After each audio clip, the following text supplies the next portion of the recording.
ఓం నమః శివాయ. ఓం నమో నారాయణాయ. నరదృష్టి నివారణ కాల భైరవాయ నమో నమః. ఓం కాళకాలాయ విద్మహే కాళాతీతాయ ధీమహి తన్నో నరదృష్టి నివారణ కాళభైరవ ప్రచోదయాతు. హరి ఓం.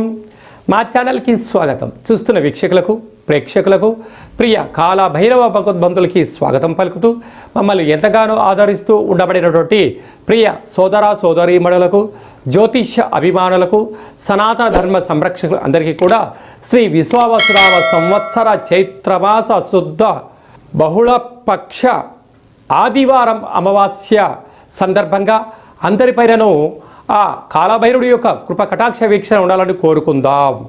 ద్వాదశ రాశుల్లో గ్రహ గమనాన్ని ఒకసారి వీక్షింపచేద్దాం.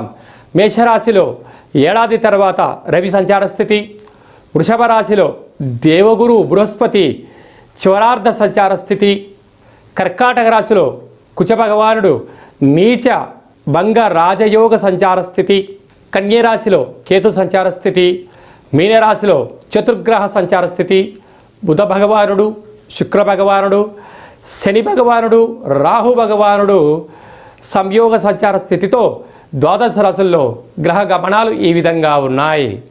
మిథున రాశి వారికి శనివారం శని త్రయోదశి సందర్భంగా, ఆదివారం అమావాస్య సందర్భంగా ఎలాంటి విధి విధానాలు పాటించాలో ఈ వీడియోలో సవివరంగా సంపూర్ణంగా తెలుసుకుందాం.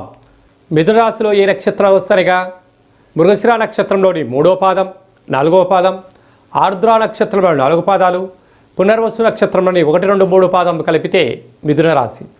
మిథున రాశి యొక్క అధిపతి బుధుడు. వీళ్ళకు 2వ స్థానంలో కుజుడు సంచారం చేయడం వలన ధనపరమైనటువంటి ఇబ్బందులు, అప్పులు ఇచ్చారా తిరిగిరావు, తెచ్చుకున్నారా అనేక రకాల ఇబ్బందులు ఉంటాయి. కనుక ఉండబడినటువంటి వాటితోనే సర్దుకుపోగలిగితే మిథున రాశి వారంత అదృష్టవంతులు ఎవరు లేరు అని చెప్పి కూడా గమనించాలి.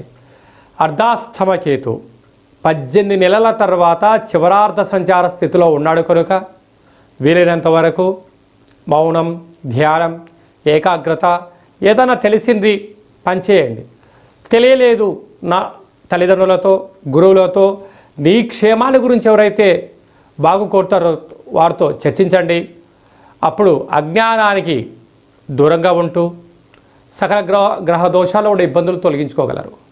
అలాగనే రాజ్యస్థానంలో చతుర్గ్రహ కూటమి బుధుడు శుక్రుడు శని రాహుల సంచార స్థితి వృత్తులలో, ఉద్యోగాల్లో, వ్యాపారాలలో చేసే కార్యక్రమాల్లో అనేక రకాలమైనటువంటి శత్రువులు పొంచి ఉన్నారు.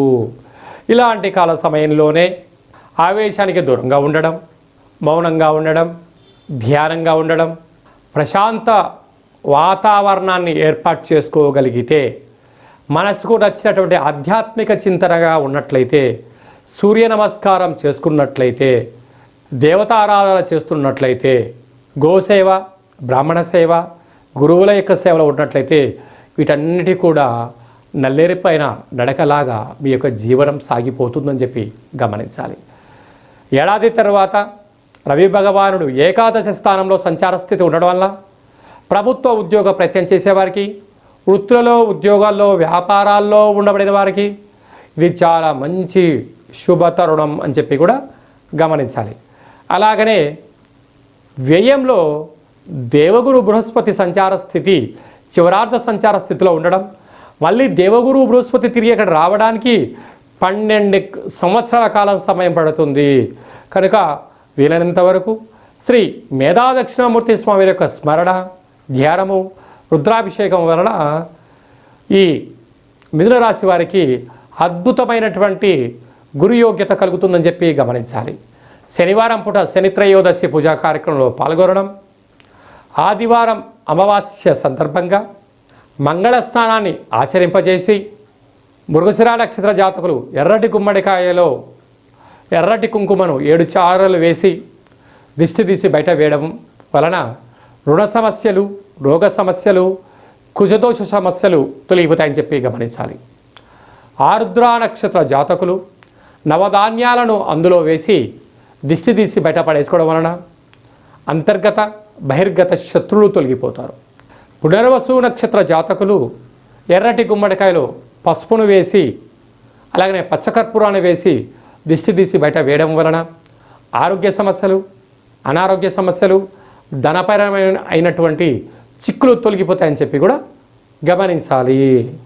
శ్రీ విశ్వావసునామ సంవత్సరంలో ప్రారంభకాల సమయంలోనే చైత్రమాసంలో కృష్ణపక్ష ఆదివారం అమావాస్య రావడము, శనివారం రోజు శని త్రయోదశి రావడం చాలా అరుదుగా జరుగుతూ ఉంటుంది. కనుక ఇలాంటి కాల సమయంలో మనమందరము కూడా ముఖ్యంగా పాటించాల్సిన విషయం ఏమిటయ్యారగా, శని రాహుల సంచార స్థితి మీనరాశిలో ఉంది కనుక అందరము కూడా వీలైనంత వరకు శనివారం పూట శని భగవానుని దర్శించి నల్లటి వస్త్రంతో ఆయనకు దీపాన్ని వెలిగించి నల్లటి నువ్వులతో అర్చన చేసి నల్లటి ద్రాక్షను దక్షిణ సహిత నల్లటి నువ్వులను అక్కడ ఉండబడిన బ్రాహ్మణోత్తములకు దానం చేయడం వలన శనిరాహుల దోషం తొలగిపోతుందని చెప్పి ప్రధానంగా గమనించాలి. అదే కాకుండా మనకు చైత్రమాసంలో శ్రీ విశ్వావసునామ సంవత్సరంలో ప్రారంభకాల సమయంలోనే ఆదివారం అమావాస్య అనగానే మనకు బాగా గుర్తొచ్చేటువంటి విషయం ఏమిటంటే తెల్ల జిల్లేడి యొక్క వృక్షము.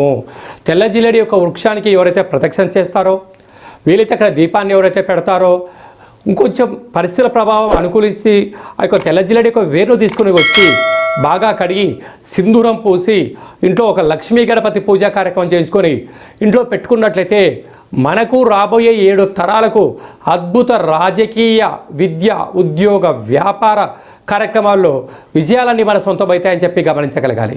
కనుక మనకు ఈ ఆదివారం రోజున అమావాస్య రావడం వల్ల ఇంట్లో ఉండబడినటువంటి అందరికీ, గృహాలకి, మన వాహనాలకి, ఫ్యాక్టరీలకు, కర్మాగారాలకు ఒక కొబ్బరికాయతో, ఒక నిమ్మకాయతో, ఒక కూష్మాండంతో దిష్టి తీసి పగలగొట్టగలిగినట్లయితే అద్భుతమైనటువంటి సంవత్సరాంతము మనకి ఎలాంటి అష్ట కష్టాలు లేకుండా అష్టైశ్వర్య ప్రాప్తిని కలిగిస్తుందని చెప్పి కూడా గమనించగలగాలి. ఒక్కొక్క వ్యక్తికి అంటే వారి యొక్క పేరు పైన వారి యొక్క జాతకరీత్యా ఏమేం చేసుకోవాలో కూడా కింద నెంబర్ని మీరు సంప్రదించినట్లయితే ఆ రోజు ఏమేం కలుపుకోవాలి, ఎలా దిష్టి తీసుకోవాలో కూడా మీకు అన్ని వివరాలను సవివరంగా సంపూర్ణంగా కూడా తెలియజేయడం జరుగుతుంది. ఇంకను ఈ ఆదివారం అమావాస్య సందర్భంగా ఈ యొక్క పాత్రను అక్షయ పాత్ర అంటారు. అంటే ఎప్పటికీ కూడా నశించబడనటువంటిది అంటారు. కాళభైరవ స్వామి యొక్క అక్షయ పాత్రను మనం ఇంట్లో పెట్టుకొని ఇలా శబ్దం చేసినట్లయితే ఓంకార శబ్దం రావడం జరుగుతుంది.